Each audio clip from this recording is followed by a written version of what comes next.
Iván, ¿quién sería ahora el presidente, la primera dama y el papa? Esas tres personas que quizá liderarían. En el lado del Reino Unido, pues llevan una década de desastre en desastre con los sucesivos primeros ministros, o sea que por ahí tampoco.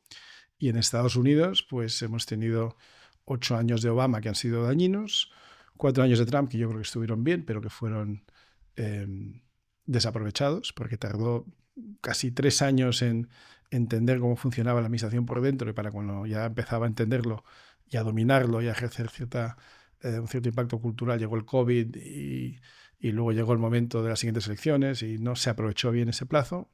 4 años de Biden-Kamala que han sido un desastre, pero en fin.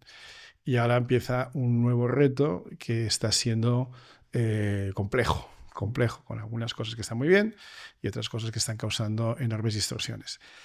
Y lo que nos pasa es que no tenemos referentes culturales, morales, políticos de cierta talla para poder entender, pues este es el camino, ¿no? Es decir, Sánchez es un desastre, sí, pero entonces, ¿quién es el que a ti te marca y quién es el que te parece que es un gran líder, ¿no? Pues no lo tenemos en ningún sitio, no lo tenemos en la Iglesia, no lo tenemos en la política internacional, en la política española pues me parece que tampoco, y estamos un poco carentes de esas figuras a las que podamos ver, no digo admirar en lo personal, sino seguir en lo político y decir, este es el camino que marca y esto tiene sentido en muchas de las cosas, nunca en todo, porque todos los humanos por definición tenemos debilidades, tenemos momentos de flaqueza, pero en general sí es verdad que ha habido grandes líderes de Occidente en otras épocas que han marcado un camino y hoy pues carecemos quizá de esas figuras, ¿no? ¿Y cómo deberían ser esas tres figuras?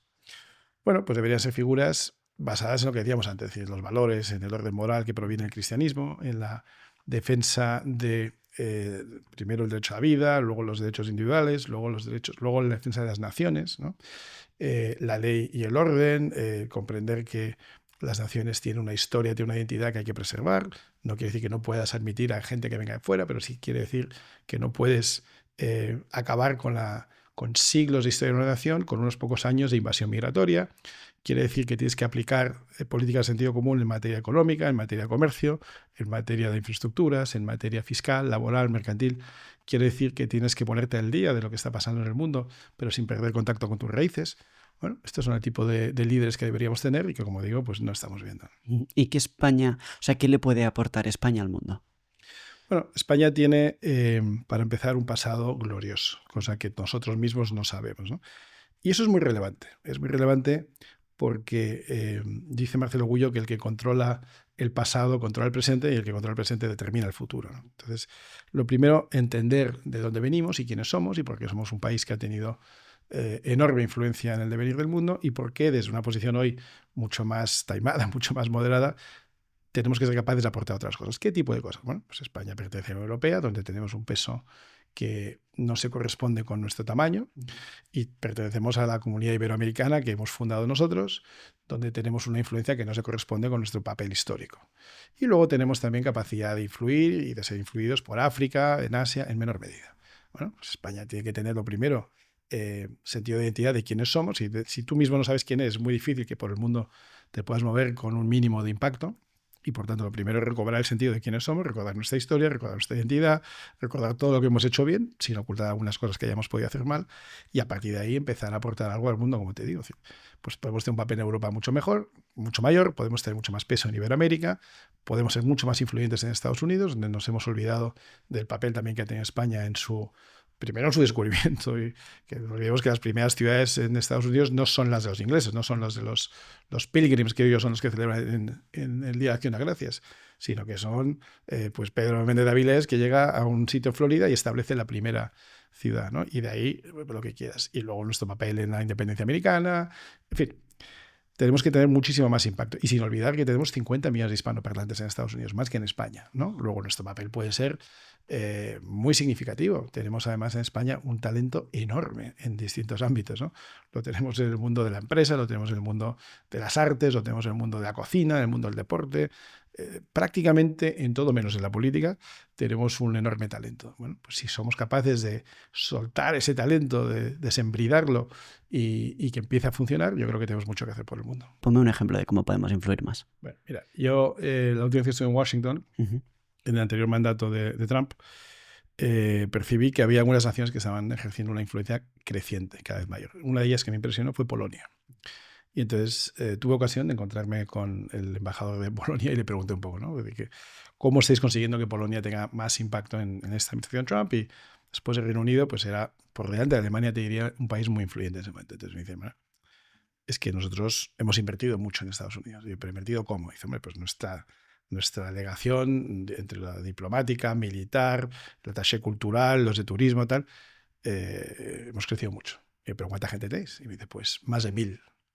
Y hombre, pues más de 1000, la verdad es que suena bastante, ¿no? Efectivamente. Bueno, al cabo de 2 días, el mismo viaje, doy con un diplomático español y digo, oye, España no acaba de crecer mucho aquí. No, esta es nuestra delegación más importante del mundo y tal. Y yo, ¿pero cuántos somos? Y digo, pues ten en cuenta la embajada, el consulado, el Instituto Cervantes, los attachés militares, los culturales, no sé qué, CNI, todo junto. Sí, bueno, 300. Bueno, entonces, si España quiere influir lo mismo que influye Polonia, pues tendrás que multiplicar tu capacidad de presencia en países como Estados Unidos o en otros países, o en China, o en los países que a ti te parezcan relevantes, ¿no? Entonces tenemos que hacer un enorme esfuerzo con nuestro servicio exterior. Tenemos que hacer un enorme esfuerzo con nuestro servicio comercial, con nuestros técnicos comerciales de Estado, para promover la exportación de productos y servicios españoles, con independencia de que haya o no haya aranceles en un país o en otro. Pero tenemos que tener una presencia cultural, tenemos que tener una oficina de turismo cada vez más importante. El Instituto Cervantes tiene que multiplicar sus actividades. Pero claro, todo esto respondería, si lo hiciéramos, a una visión de país, que es lo que no sé si tenemos todavía. Y sobre todo no sé si es la que tienen nuestros políticos. Si nuestros políticos entendieran que cada uno o que cada una de esas ramas que he tocado son cosas distintas, pero que sirven a la misma idea, que es a la idea de servir a España, pues quizá podríamos influir un poquito más y tendríamos un poco más de peso por el mundo. ¿Y dónde estamos ahora mismo donde no nos interesa en realidad estar? O sea, por ejemplo, distintas guerras o distintos tratados internacionales con algunos países. O sea, ¿crees que deberíamos salir de algunos sitios o hay algunos Bueno, sitios? nos estamos apoyando al gobierno de Venezuela, que nos interesa estar. Estamos en buena relación con el gobierno de Nicaragua, que no tenemos nada que ver con ese. Con Nicaragua sí, pero no con ese tipo de gobierno, o con Cuba.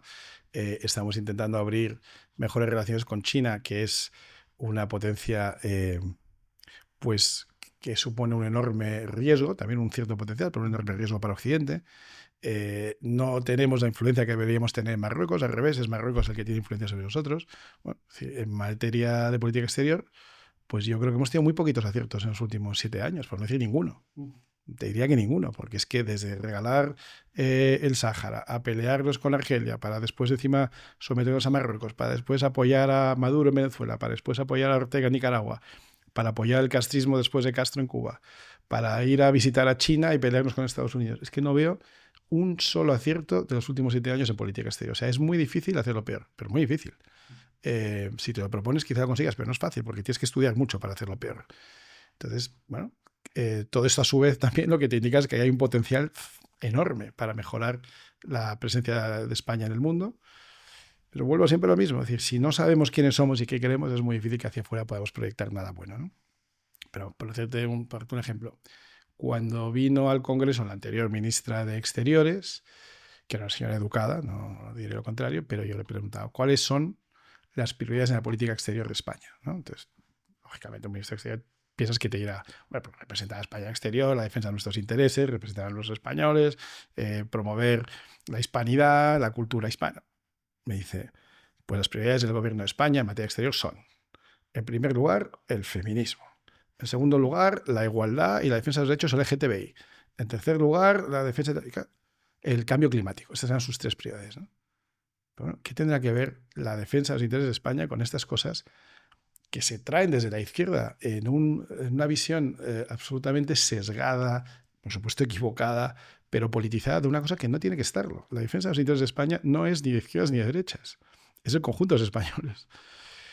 Por eso te digo que es muy difícil hacerlo peor, pero si tú partes de la base errónea, es casi imposible hacerlo bien.